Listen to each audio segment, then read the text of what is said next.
Very good evening. I hope you all had a very good weekend. One more week of beautiful lessons of Sai Baba. Thank you for joining me. Today we'll continue from chapter 11, where we stopped, narration of Sai's greatness. Let us understand the lovely greatness of who this divine master Sai was. Om Shri Gurubhyo Namaha, Om Shri Ganeshaya Namaha, Om Shri Saraswataya Namaha, Om Shri Guru Dattatreya Namaha, Om Shri Mahalakshmi Namaha, Guru Brahma, Guru Vishnu, Guru Devo Maheshwaraha, Guru Sakshat Parabrahma, Tasmai Shri Guruve Namaha. Shri Sai Satcharita, the life and teachings of Shri Sai Baba. Between chapter 11, a narration of Sai's greatness. My obeisance to Shri Ganesh, to Shri Saraswati and Shri Guru Maharaj, to the family deity, to Shri Sita Ramachandra. My most humble obeisance, I bow in reverence to the most venerable Guru, Shri Sai Nath.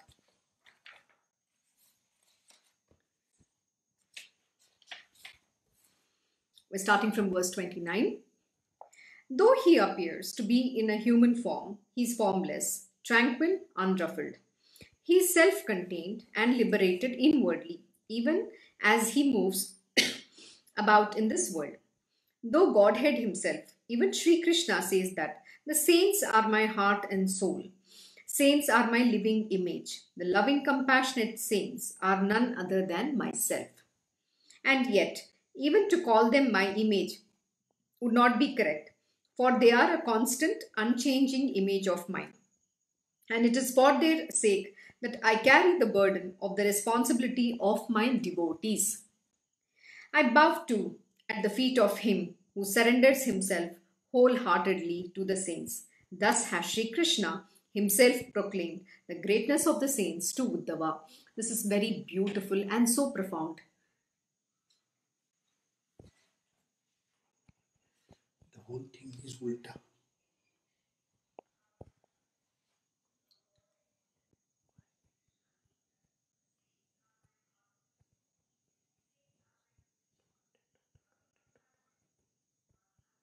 It's reversed. Get it straight.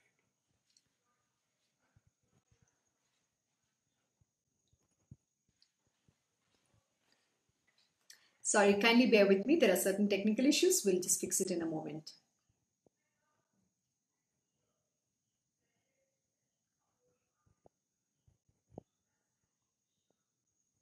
Continue.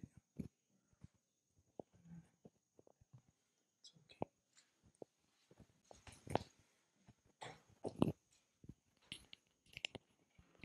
Okay. So here, Lord Shri Krishna has actually taught Uddhava in the Uddhav Gita the greatness of these divine masters. Who is this Guru and why we must surrender unto the lotus feet of the Guru, and why it is very important to have absolute faith and surrender and love and devotion to the great divine master, the real Guru, so that we can evolve on the path of spirituality. It is very true that Lord Shri Krishna himself says, you must worship the divine masters who is my own self. He says, Lord Shri Krishna has said, the great masters are the image of Lord Shri Krishna himself. When you worship the great master, it is equal to offering that worship to me. This is what Lord Shri Krishna has not only said in Uddhav Gita, but in Srimad Bhagavatam and also in Bhagavad Gita. Most importantly, if you look at here, he's saying, thus, and he's mentioned, Lord Shri Krishna says, those who surrendered unto the lotus feet of these great masters, I bow at the feet of him. He who surrenders himself, proclaimed who surrenders wholeheartedly to the saints. Thus has Shri Krishna himself proclaimed the greatness of the saints to Uddhava. So when you surrender and when you serve the Guru, it is equivalent to serving the divine Lord himself. Such is the greatness of these Gurus. So never underestimate. And when you get the grace to be in the company of such holy saints, always surrender, touch their feet, do seva, and do whatever that is possible so that you can attain the spiritual wheel. It is extremely important. most perfect among those with a form and among those without it, the most excellent attribute of those with attributes, and possessing the highest virtue among the virtuous, and king among them all.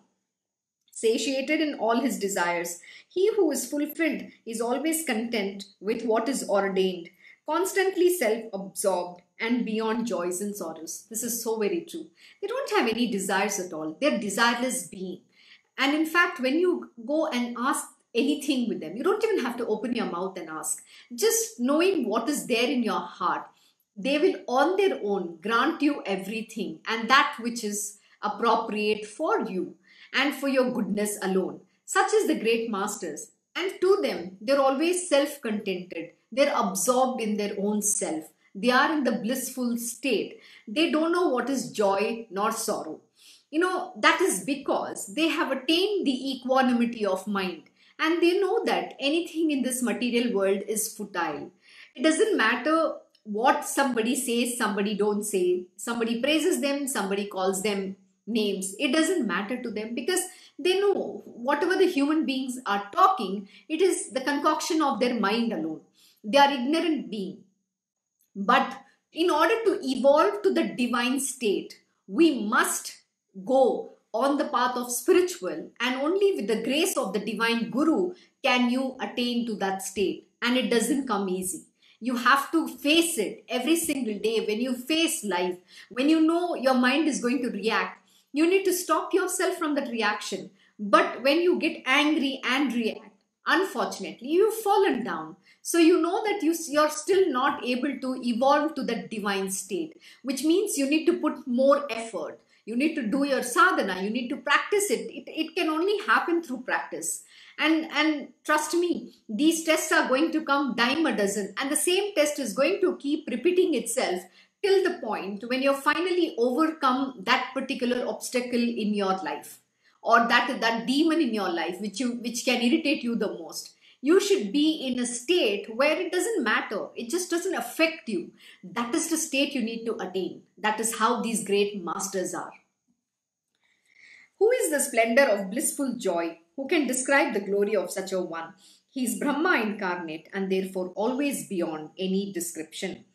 It is this power which defies all description that has appeared in a visible form on this earth. He is indeed that same truth, knowledge and joy personified. It is the full awareness of knowledge. He whose heart is one with the Brahman, who is liberated from worldly life and is exempt from the mundane worldly concern, he always enjoys a state of oneness with the Brahman and is an image of unalloyed happiness. In fact, it's not the word happiness, it's mostly blissful state, because happiness is still a state of mind. He's always one with that Sachidanand. He's knowledge himself. He's the truth and his bliss. If you even come in his presence, you will find a beautiful, peaceful, a soothing feeling, which is something that you cannot get anywhere else. We get so lost in this material world. People are saying something, you have to run a rat race. I need to take care of somebody. I need to go here. I need to do this. I need to attend to my job. I need to take care of my children, my father, mother, you name it. But they have no bondage with anybody in this world. But their job is to serve this entire creation selflessly. Their only motto is the upliftment of this humankind. They are here to do good to everybody. They come here to remove the afflictions. They come here to solve everybody's problems, take on their sins and suffer for all the karmas that you might have committed. That is who these divine beings are. Yet they are so full of themselves. They are not in this body at all. They don't have any attachment to this body at all. Listeners have always heard the Shruti proclaim that pure joy is God himself. The readers too have read it in the sacred text, but faithful actually experience it in Shirdi. Strange indeed is this worldly life, characterized by dharma, adharma, etc., about which only those who have not realized their true self find it necessary to bother or take care of, but is of no concern to the realized soul, for they take refuge only in their real self. They are forever free and full of joy, who are the very image of pure knowledge. How beautiful and so true it is. We are so lost in the worldly world of worldly life of dharma and adharma. We have to worry or bother about it, but these divine beings do not have to bother at all. There's a very beautiful story about the great saint Tukaram. His wife used to constantly keep nagging at him, saying, you don't even earn money, we have children, you don't care about the family, you're always running behind that Vithoba. She used to keep irritating him endlessly, but yet he was so peaceful. He would not get even, bothered by what she says, even to one speck or for a moment in time. On the contrary, he was so much full of love.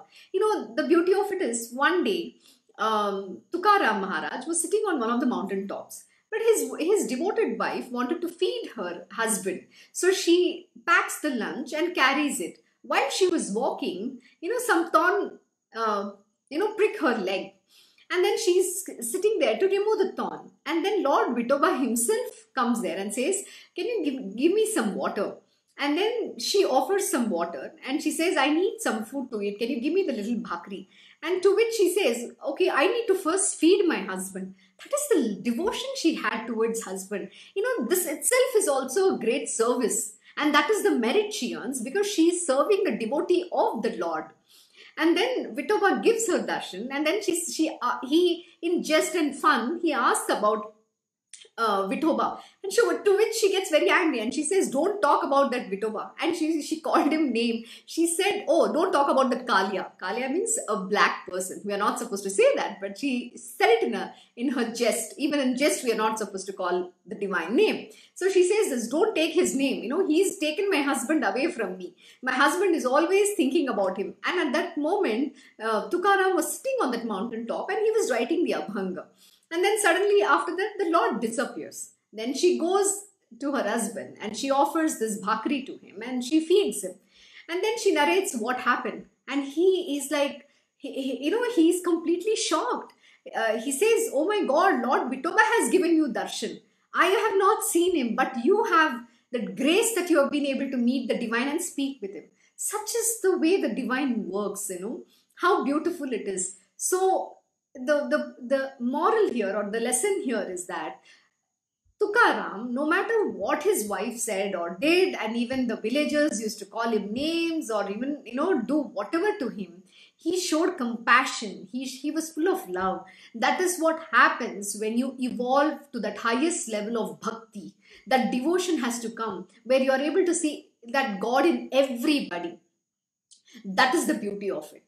And we need to get to that state of sattva. That goodness has to flow from the heart. That love, that unconditional love has to flow from our heart. We are very conditioned human beings because we only love when somebody is nice to us. We love those who are, who are pandering to us. We cannot love somebody who's saying bad things to us. We get very angry. We want to call them names. That's not what divinity means. That's not what devotion and love means. To evolve to that, first you need to do that seva to the Guru. You need to surrender. And when you keep the company of the holy saints, then you become like them. That is why satsangs is important, and keeping the company of the satsangis are very important. So this is the way the mind and the heart and it purifies, and then you surrender to the Guru happens. That surrender has to be complete. It is not 99.9%.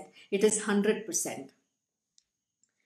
Baba was himself the refuge, the support for all. Wherefore then a seat to support him, and that too the seat of a silver throne? But Baba was indulgent and cared for the devotee's feelings. There was his old seat, a piece of sackcloth, on which the devotees would very lovingly put a cushioned seat for him to sit on, and would also place a cushion against the wall at the back. That he used to lean on. Honoring the feelings of the devotees, Baba too complied with their wishes. Though he appeared to be stationed in Shirdi, Baba moved everywhere quite freely. This was the experience that Sai always gave to his devotees. Unruffled, detached as he was, Baba would accept from his devotees the various rituals of puja, from each according to his faith and in deference to his feelings. This is again so absolutely true. The divine wants to always make you happy. They want to respect your love. So whatever that you offer to them, whether it is a leaf of a tulsi or it's a golden crown or a silver throne, Baba graciously accepted that all the gurus accept only to just satisfy your devotion, not because they care about it. They don't pay any heed to that. It doesn't matter to them. And also, whatever the seva that you do in your own manner, whether it is rituals, the practices that you believe is the one, it's the way, or you want to offer it in some manner, they would accept it. Like he says, according from they would accept the rituals of puja from each according to his faith and in deference to his feelings. It's your faith, and if you believe that is how you need to offer, the gurus accept very graciously. Even my guruji will say, okay, if somebody wants to do certain things, do not object it. It is their love that they want to show, so they very graciously accept. It's what you want to offer to them. But this offering has to be done with the faith. And that is why he says, according to his faith, you need to actually have that absolute faith. And when you offer with that faith, the divine beings very graciously accept only to satisfy you. Such is the great master. Because they are not in wanting of anything. They don't want name, fame, recognition. They don't care about anything. They don't care about any honor, respect. It doesn't matter. They're ever lost in themselves. But somebody who comes and sings their praises, talks the glories of the divine, and shows that love and affection, that is where they reside. That is where they are. Thus, some waved the chowri to whisk away the flies, as some fanned him gently with a fan. Some others offered worship by playing musical instruments like kettle drums, clarinets, etc. Some washed his hands and feet. Some applied fragrant perfumes and sandalwood paste. Some made a special food offering, followed by the ceremonious betel leaf pan, made with 13 ingredients. There were still others who applied sandalwood paste, drawing two lines with two fingers as on a shivlinga, while some mixed the fragrant musk with it before applying. Wow. Can you just imagine, everybody's love is so beautiful, but this love is to that one alone. They want to express, they want to see the divinity in him in whatever form that they believe in. They like to apply sandal place, some wants to offer musical performance, some want to sing songs. You can do anything. But that is what the divine says, very beautifully. Yesterday, my Guruji taught a very beautiful lesson. You must go listen to his satsangs, and this is Uddhav Gita. He does this every weekend, Saturday and Sunday, and Krishna knows it's live, morning 6:30 to 7:30. Yesterday was a very important lesson. In that, he was talking about what are the yamas and niyamas, and one of that was self-effort. You need to put effort. My Guruji said, I've been a Bharatanatyam dancer. Many years he's been telling, I need to dance, I need to dance. Somewhere I felt inadequate, saying that I've not practiced and I don't want to dance. That feeling of inadequacy comes in a human being. I too felt like that because I wanted to perform very perfectly. And what he taught yesterday, which is such a beautiful lesson, he said, when a child first takes the first step and it walks, it's shaking. It's not perfect. The child is not perfect in putting that step firmly. It's just trying to shake like this. But the mother feels extremely happy because the child has put that effort in taking that first step forward. Similarly, my Guruji says, it doesn't matter how bad your voice might be, but the fact that you're singing, the devotion is what he cares about. The effort that you put in singing those songs is what it matters. Or even, you might dance very badly. It doesn't even matter. You might not even know the dance. But you know what? Just performing for him in whatever manner, you put that effort. And doesn't mean you have to stop there. Doesn't mean you do once and it's over. You have to continue. And someday you will become that perfect. You will be able to achieve that. So stop giving the inadequate, stop feeling inadequate, and stop giving this negativity to yourself, saying I can't do, I cannot do, I will not be able to do, I'm not looking good. No, don't do all that. Put in your effort. And as you keep evolving, your music will get better, you will play more devotional songs, you will come up with a lot of things. The knowledge will open. That's how the divine work. That's how they work. But most importantly, it is your effort. And doesn't mean you do one day and then you stop. It doesn't work like that. The effort has to be continuous. You have to keep doing this. And someday it will all open up. And he said, when he said that, I was, I literally cried.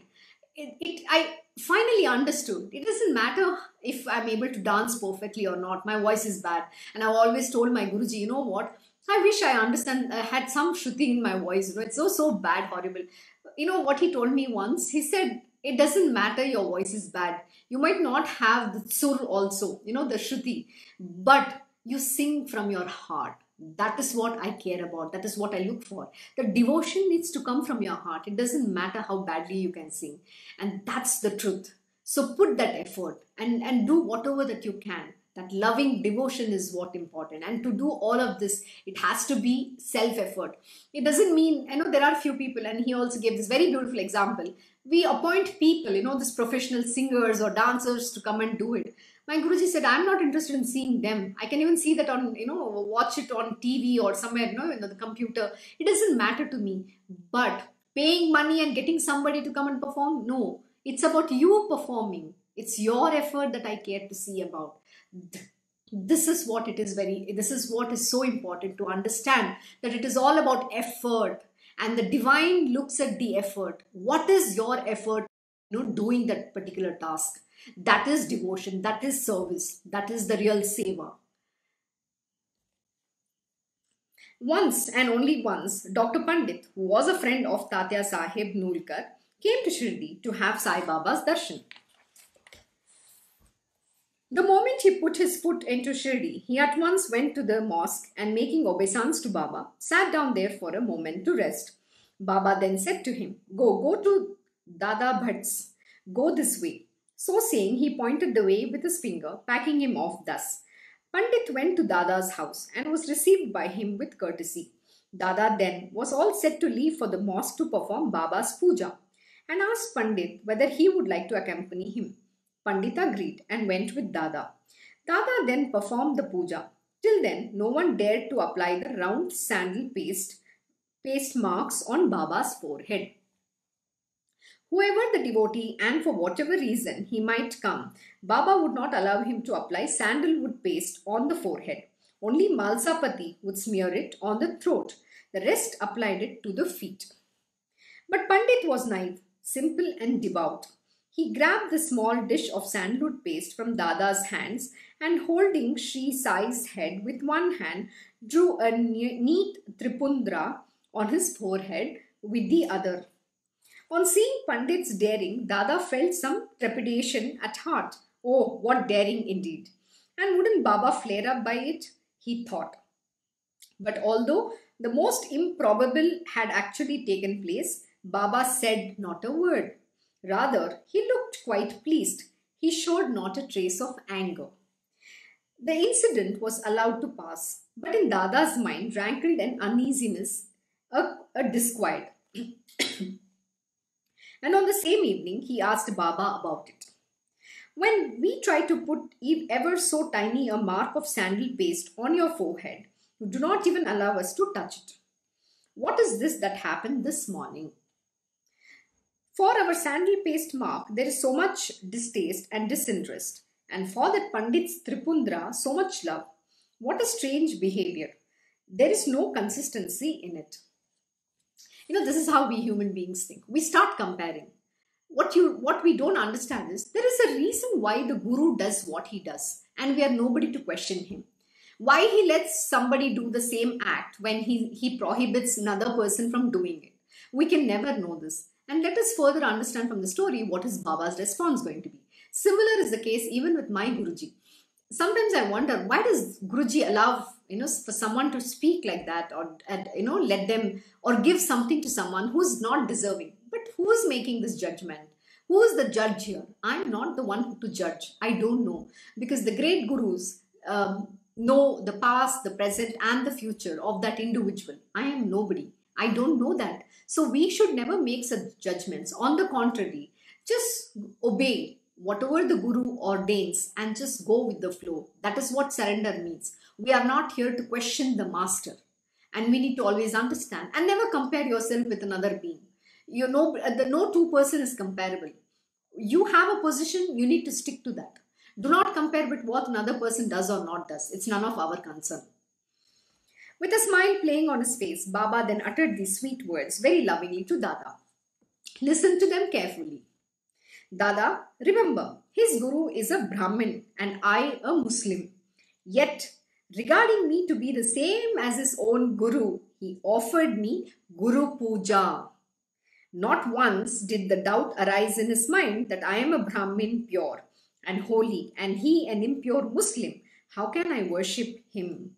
How profound is this response? You know, if somebody has belief in certain faith and yet they did not look at Baba as a Muslim or a Hindu, he just saw that he is my guru. That's the highest faith. So Baba will always let them do these things. But we human beings are very, we cannot see beyond our nose. Our mind only is thinks very small. It's very petty and peevish. So never go by what your mind is saying. You know, the mind is constantly trying to show you what is wrong, what is negative, always the downside of life. Look at the upside of life. And every time the master gives a response, your mind would have fathomed that response. That is how the divine beings look. But to have that grace, for us to evolve like that, we need to first surrender. We should not use our mind's way of, the limitations that the mind throws, or our mind's way of giving an answer or looking at something. Look at from the eyes of the divine. How does Baba look at it?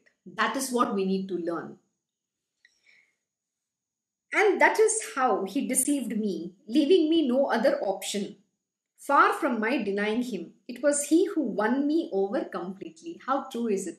This is the kind of devotion we must show. We are not here to discriminate anybody. We are not here to discriminate any religion. Every religion is one alone because the path is different. But ultimately, there is only one, Allah Malik.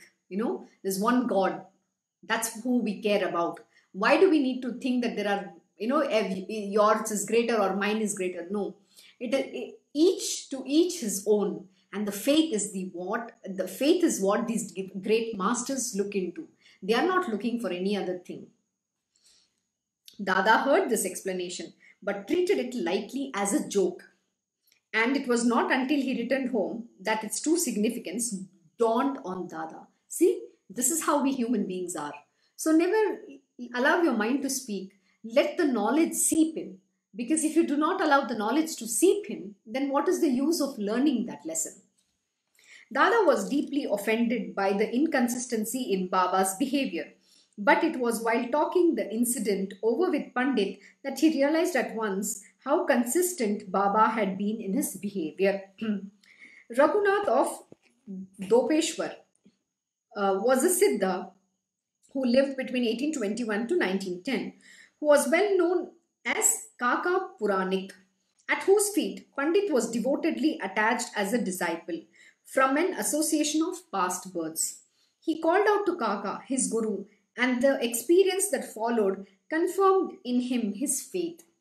As is the steadfastness of faith, so is also the power of devotion. Absolutely. As is your faith, so are your experiences. And the devotion grows by the moment. And in the material world, there's always this saturation point of the love and devotion that you might have towards anything. But in the divine world, it only grows exponentially. And it is your faith that increases your devotion. And, that is why we call, at least Lord Shri Krishna, as a Athanga Sagar. It's a limitless ocean. Because you can never measure the depth and the breadth of the ocean. That is how they are. Ever compassionate, so much full of love, overflowing. There's never ever shortage of anything. There's never dearth to anything.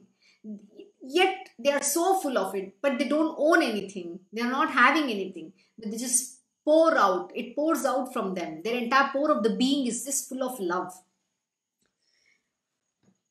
However, these puja rituals were allowed only when it pleased Baba. Otherwise, Baba would throw away the puja offerings, exhibiting the wrath and temper of Narsimha himself. And while in this terrible form, who had the courage to stand near him, seeing him so incensed, each and every one ran for the fear of his life.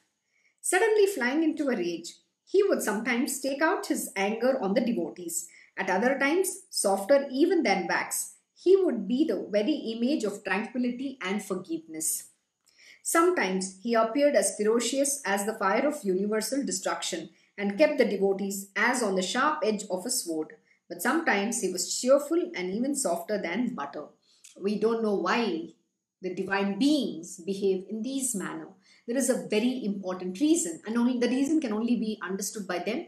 And you don't use your mind to learn that. It's never for a human mind's comprehension. It's beyond what you can ever imagine. You can't even think of it also. That is how these divine beings operate. Outwardly, he may tremble with rage, rotate his eyeballs vigorously, but at heart there flowed a spring of compassion as in a mother for her child. In the very next moment, he regained his usual calm and composure and called out loudly to the devotees to come to him, saying, even if I seem to be angry with someone, my heart knows no anger, which is so very true. And I experienced this with my own Guruji. And there are different ways how he teaches a lesson. Sometimes, he'll be very, very soft and sweet. At times, he'll just show an anger. That anger is just a portrayal. He's actually not angry at all. He'll talk to me. No, you made this mistake. You did not do this lesson, or you didn't say these words. You have to speak. So he would speak in that vehement manner, or sometimes portraying that he's angry with me. But in reality, he's not. It is a method of how they teach. But in reality, he's full of love. He just can laugh at that moment in time, even in that rage. That's how they are. Such powerful beings, ever composed, in that composure, complete composure. They have full composure of how they react, how they project. Everything is just a projection. It's a play. They're full of mischief. You can see the mischievousness spilling from their face if you really observe the divine beings. They're full of childish, the innocence, the childlike innocence in them, and they say things and do things so innocently. You literally feel like that, the Laddu Gopal. When you see Krishna, Lord Shri Krishna, in that small childlike avatar praying all those pranks, that's what you can see it, and they exude that. You should observe these great masters. But when they are rage, like in the previous verse it said, like Baba portrayed of the Narsimha behavior, they do all that only for a certain reason, which is beyond our human mind scan and understanding.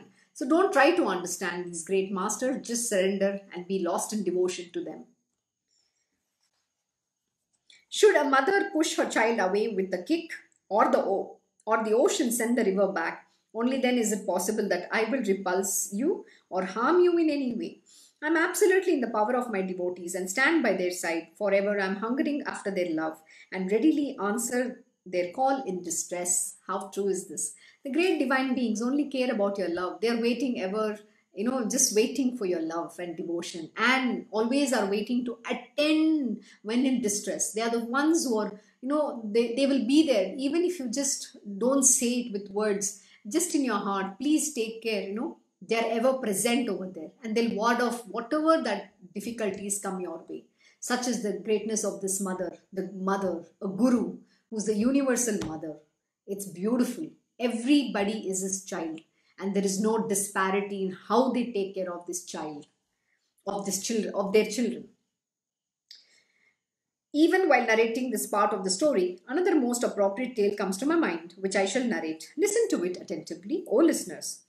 Siddiq Falke, a Muslim resident of Kalyan, once came to Shirdi, having just returned from the pilgrimage to Makkah Medina. The old Haji put up in the northward facing Chavdi. For the first 9 months, Baba did not favor him with any notice and seemed displeased. Time was not yet ripe, and all his wearisome trips to the mosque were wasted. He tried in different ways, but Baba would not even look at him. The doors of the mosque were open to all. Nobody had to maneuver a secret entry, but Falke had no permission to come up the steps of the mosque. Falke grew very sad at heart. How strange is this fate that I cannot come up. I cannot even put my foot in that mosque. I wonder what terrible sin I have committed. By what means can I win his grace? This was the only thought that tormented Falke's heart. like a disease day and night. Suddenly, someone said to him, "Do not despair. Seek Madhav help, and your wish will be fulfilled. If you neglect to take the darshan of Nandi first, how do you expect Shankar to be pleased? To Falke, this appeared to be better course to follow. Prima facie, this may appear to be an exaggeration to the listeners, but such indeed had been the experience of the devotees when they went to Shirdi for Baba's darshan. Those who wished to have a quiet, undisturbed conversation with Baba would always take Madhav with them. Initially, he would then introduce the topic in soft, sweet tones as to who had come, from where, and for what purpose. On this introduction, Samarth would then be induced to converse. Hearing all this, Haji importuned Madhav, saying, "Please remove this restless agitation of my mind once for all and help me attain the unattainable." Under such urging upon his consideration, Madhav resolved firmly that whether this task be easy or difficult, he would give it a try. He went to the mosque and ventured to bring up the topic slowly, cautiously. "Baba, that old man is so sad, so distressed. Oh, why don't you oblige him? That Haji has been to Mecca, Medina, and has now come to Shirdi for your darshan. How can you not feel compassion for him? Oh, do please allow him to come to the mosque." Countless people come take darshan in the mosque, returning instantaneously. Why then is he singled out to waste away in languor? Do be kind and compassionate towards him at last and let him come to the mosque. Then he will also be able to say to you what he wishes and go away immediately. "Shama, you are a newborn infant as yet. Unless Allah favors him, what can I do? Can anyone step up to this mosque without being Allah Mia's debtor? Inscrutable are the ways of this fakir here. Over him, I have no control." And this is so very true. You can try as much as you want to meet these great masters, but until there is no grace of that God and the Guru himself, you can never meet him. But there is a reason when Baba says, "Don't come," it must be for something. We don't know why it is. And once I remember my Guruji telling me, when I met him in 2001, is when during that before I met him as my Guru. Before that, at one point he said, "You will come to me when the time is right." Even then I didn't understand what he was saying. But in 2009, when that time arrived and I met him as my Guru, that was the most beautiful thing. See, everything happens at the will of the God. It's called God's appointed timing. And that is the perfect timing. It is not when you and I want. We want it, but we don't know why it is not happening. We just have to let it be and then let the divine will happen. And when it happens, that's the most beautiful thing. But you need to keep putting your effort. Without effort, nothing is going to come to you. Know this for sure.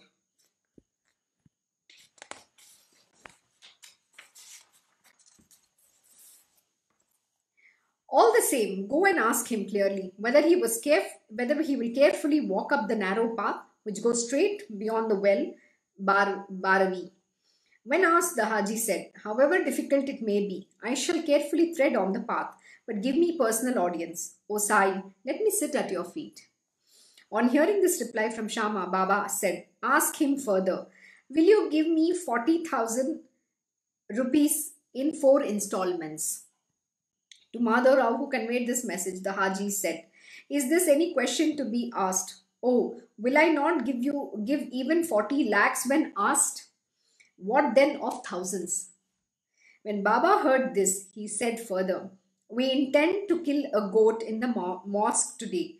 Ask him which part of the meat he wants.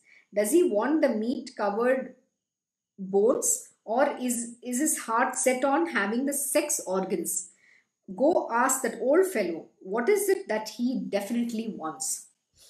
Madhav conveyed Baba's message fully to the Haji. And the Haji said categorically, "I want none of it. If he wishes to give me something, then I have only one wish, that even if I get a morsel from that earthen vessel of food, I shall be blessed." How beautiful is this answer? Let us see what this means. Madhavrao duly conveyed Haji's reply. But as he heard it, Baba at once flew into a rage. Himself he picked up the earthen vessel of food and pitchers of water and flung them out of the door. Fiercely biting his own hands, he came and stood next to the Haji. Catching his kafni with both his hands, he lifted it up in front of the Haji and said, "Who do you think you are that you boast vainly in my presence? You are flaunting the wisdom of your old age? Is this how you read your Quran? That a pilgrimage to Mecca has made you so proud and haughty? But you do not know me yet." He reviled him thus, hurled at him unutterable abuses. The Haji was absolutely stunned. Baba then went back. On entering the courtyard of the mosque, he saw some farm women selling mangoes. He bought all their baskets of fruit and sent them to the Haji. At once he turned back and once again went to that falke and taking out 55 rupees from his pocket, counted them one by one on the Haji's hand. The affection between them grew thereafter. The Haji was invited for a meal as if both had forgotten all that had passed before. And the Haji was absorbed in the experience of pure joy. Later, the Haji left Shirdi but returned once again and became more and more attached to Baba. And even afterwards, Baba continued to give him money from time to time. This is how the great master work. We don't know why. There is some, we say there is some bond between them, and the great divine beings take care of that. The bonding between them is not from this life. Their previous lives they have been together. And what is that they owe each other, we don't know. And why Baba does certain things, we don't know either. But in this case, he was blessed with more and more devotion for Baba. That is how Baba works. But you cannot live your faith just because the Guru is saying certain things or behaving in certain manner or he's asking for some things. Many a time I have personally experienced when you talk to people about money, that's the first thing that they are concerned about. Sometimes the great divine master like Baba or great saints, they don't want anything, but just to test you they'll say, "Oh, I need this money," or "I want something like this." The moment you ask something, they will all vanish. In that itself, it shows how much faith you have. You think that this great master care about. And you know what? When they give, you don't understand. They give you so much that you cannot ever repay to them. And when you offer to them, they give it back to you 1,000 folds, which you cannot ever repay back to them. There is a reason why they take, but when they take, they return it back to you. They don't keep anything with them. This is what you need to understand.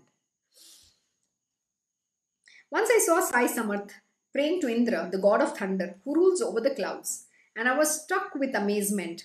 It was a most terrifying moment. The entire sky was overcast and dark. Birds and animals were stricken with fear. There was a fierce gale accompanied by heavy showers. It was late evening. The sun had already set. Suddenly there was a whirlwind, and as the wind roared, there was a great commotion everywhere. To add to it, the clouds thundered overhead, the lightning cracked, the squally wind continued to roar, and there followed a heavy downpour of rain.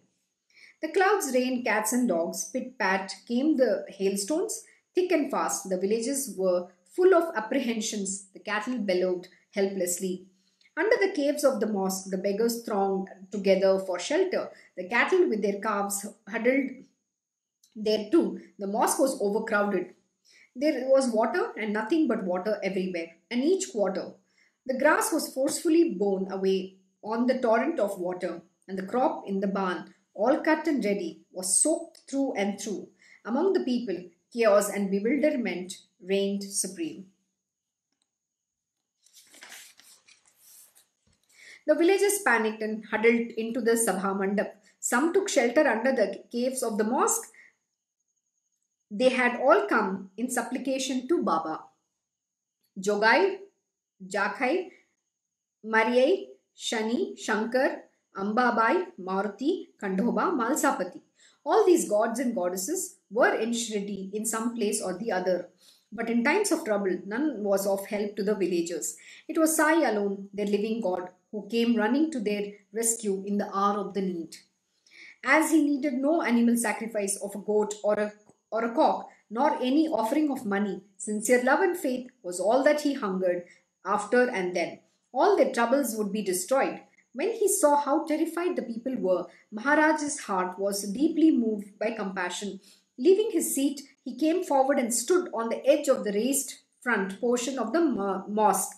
The sky thundered, the lightning flashed and cracked, and in the midst of all this stood Sai Maharaj, raising his voice to the highest pitch and straining every nerve as he roared. Dearer than their own life are the devotees, the sadhus and saints to the gods, and it is according to their wishes that the gods act. For them, the gods even appear on the earth. When the devotees implore their help, gods have to take up the cudgels on their behalf and rush to their rescue, recalling their great devotion. Roar followed upon a terrifying roar, and the sound seemed to fill the sky above. The mosque itself seemed to shake, to tremble as the sound deafened the ears of all. The high-pitched voice resounded like a mountain echo through mosques and temples. At once the cloud restrained its thunder, the pouring rain checked itself. Baba's mighty voice shook the entire Sabha Mandap. Perplexed and motionless, the devotees stood still, wherever they happened to be. Truly, how inscrutable are Baba's ways. The rain abated, the wind receded at once, the haziness of the fog melted away. It's beautiful. You need to understand one very important lesson here. The great divine beings, the gurus, they have all the control, the full control of all the five elements. They will have to listen to the command of these great masters. They cannot, the gods, the five elements, the gods who, are the head of this domain, they will bow down to this master's roar. They are always ever ready to serve the gurus. They cannot cause any harm to anyone or anybody in the world. So they will always have to bow down. And such was the power of these gurus, because everything was adheen to them and they were not adheen to anybody in this world. And there's a very beautiful thing that is said, as part of Guru Charitra. It is mentioned in that. If the gods get angry, there is always a guru who will come and rescue you.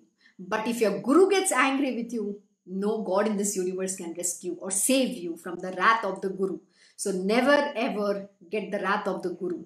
And please know that if you ever, even if any god, tries to do something with you, the guru will always be at a rescue to save you. So such is the power that the divine has. That is why the highest form of worship is the worship to the guru, because it is said in the earlier verses that it is the very image of worshipping Lord Shri Krishna himself in truth in that form. Gradually, the rain tapered off. The squalling wind subsided. Clusters of stars appeared as a veil of darkness lifted from the sky at that time. Later, the rain ceased altogether. The fierce wind was becalmed. The moon appeared in the sky. Everybody was happy and at peace. Lord Indra seemed to have taken pity. Moreover, a saint's word had to be honored. Thus the clouds dispersed in every direction and calm reigned after the storm. This rain ceased altogether. A gentle breeze began to blow. The rumblings in the sky subsided completely, and the birds and animals took heart. The cattle wandered off with their calves from the shelter they had found under the eaves of houses and roamed around freely and fearlessly. The birds flew high into the sky. Being witness earlier to the terrifying spectacle, people now thanked Baba profusely and went back to their respective homes. The cattle now reassured, scattered here and there.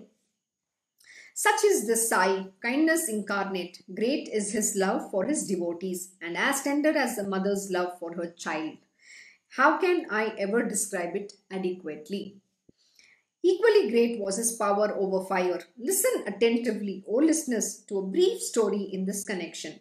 I will illustrate Baba's unique power and control over elements, exactly what I was talking about. They have the complete power and control on all the elements of this universe.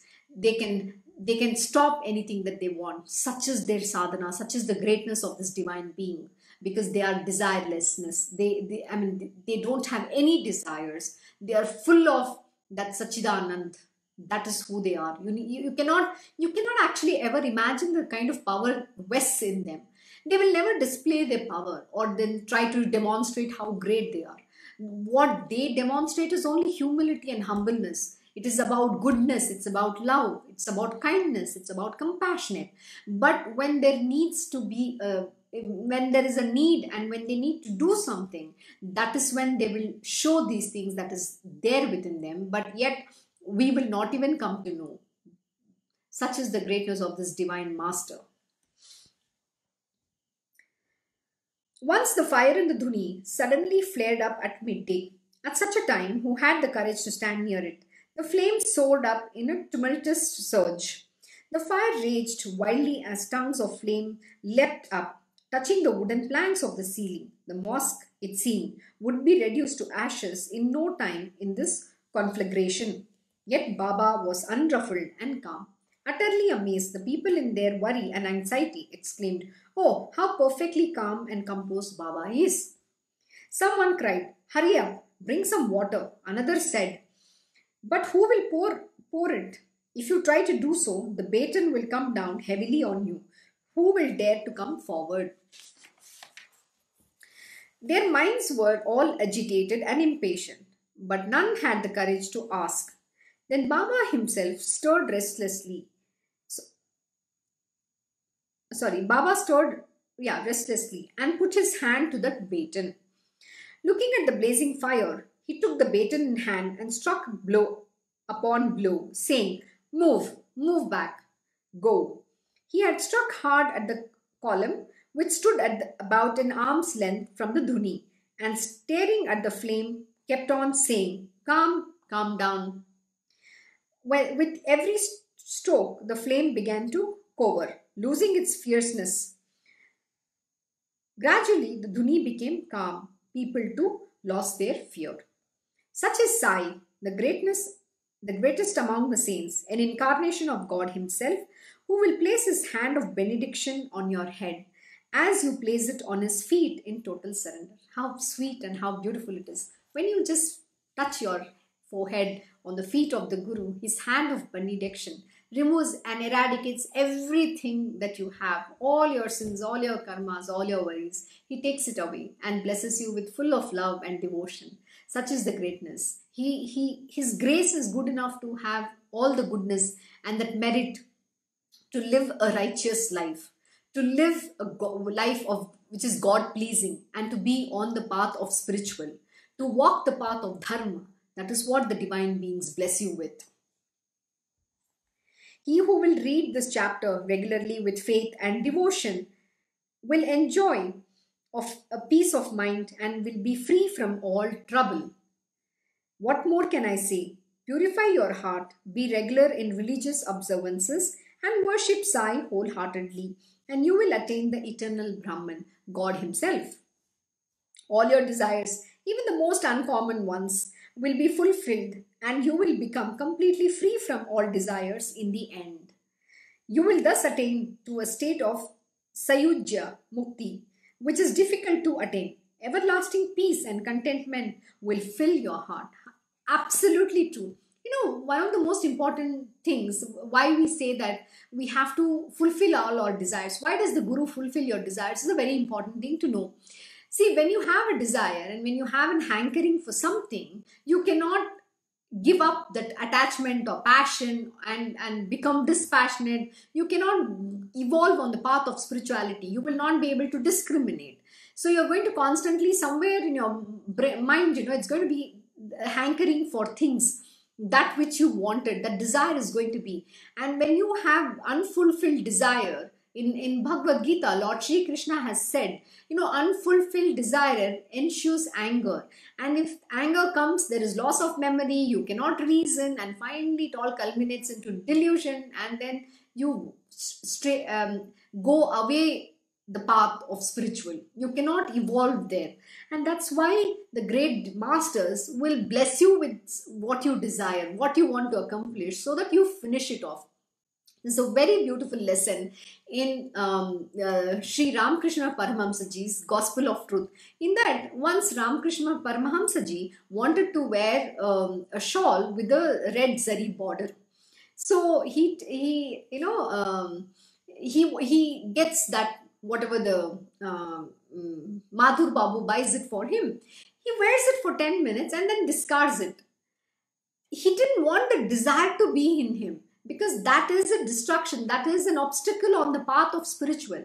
Any desire that you have will hold you back from evolving on the path of spiritual. So that is the reason why the gurus fulfill whatever desires you want. But that doesn't mean your desires become like a bottomless pit and the list goes on and it becomes an endless list. It has to stop somewhere.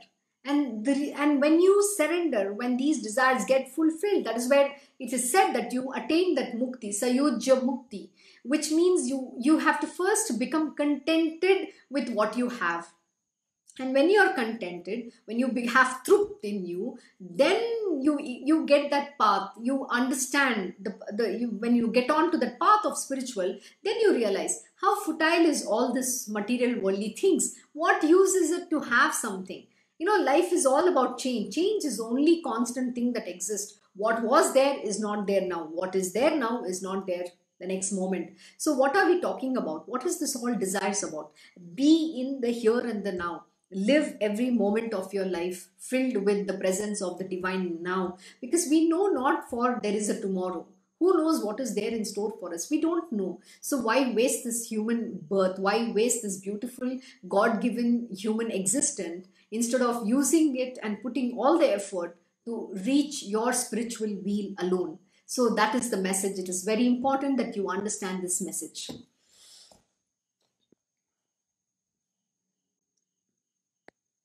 Yes. So all your desires, even the most uncommon ones, will be fulfilled and you will become completely free from all desires in the end. You will thus attain to the state of Sayujya Mukti, which is difficult to attain. Everlasting peace and contentment will fill your heart. And once this contentment comes, then you are not craving for anything else. That is what you will have to attain. Hence, the devotees who wish to enjoy a never-ending awareness of spiritual bliss should read this chapter with reverence again and again. Doesn't mean that we have read once, that you have absorbed all the knowledge. That is why we have to always make an effort to keep reading the scriptures. Even it might be just the stories of the saints, the great masters. That itself is a purification, because that is how the knowledge will deepen. You'll go deep. You will evolve deeper and deeper. The understanding will grow. Doesn't mean you attain one day and you spend that 1 hour you have attained any spiritual will. No, this has to be your life goal. You have to make it a part of your regular activities in your world. That is what you have to do, and that is what is mentioned here. Such repeated readings of the stories will purify the mind and turn it towards the attainment of spiritual welfare. All that is undesirable and evil will be warded off, and that which is desirable and good will be attained. Everyone can experience Baba's wonderful power by such readings. Hemad Pant surrenders to Sai. The next chapter is very sacred and describes the greatness of Guru-Shishya relationship and how a Guru Putra had his Guru Golab's darshan. However, sore the trial, a devotee should never abandon his own Guru Dev. This is the truth of which Sai gave an actual experience to his devotees and confirmed them in their faith in their own Guru. All the devotees who surrendered to him were given the marvelous experience of seeing their own Guru in Sai's place as they took his darshan. Some in one way, others in another, but each was confirmed in his faith and devotion to his own personal Guru. We'll be to all. Here ends the 11th chapter of Shri Sai Satcharita called A Narration of Sai's Greatness, as inspired by the saints and the virtuous and composed by his devotee Hemad Pant. Thank you once again. I hope you enjoyed today's lesson. See you all tomorrow, and you have a very good day and a week ahead. Let us see what beautiful story is waiting for us tomorrow. A Guru Shishya. That's a very beautiful one. Let us understand in depth. Thank you. Have a very good evening. Om Shri Mahaganapate Namaha. Om Shri Gurudev Datta. Om Shri Sachidananda Sadguru Sainath Maharaj Ki Jai. Om Namo Bhagavate Vasudevaya. Digambara Digambara Shripad Vallabha Digambara. Om Shri Krishna Gurunath Nathaya Shri Guruve Namaha. Om Devi Durgaya Namaha. Om Shri Krishna Arpanam Namastu. Krishnam Vande Jagat Gurum.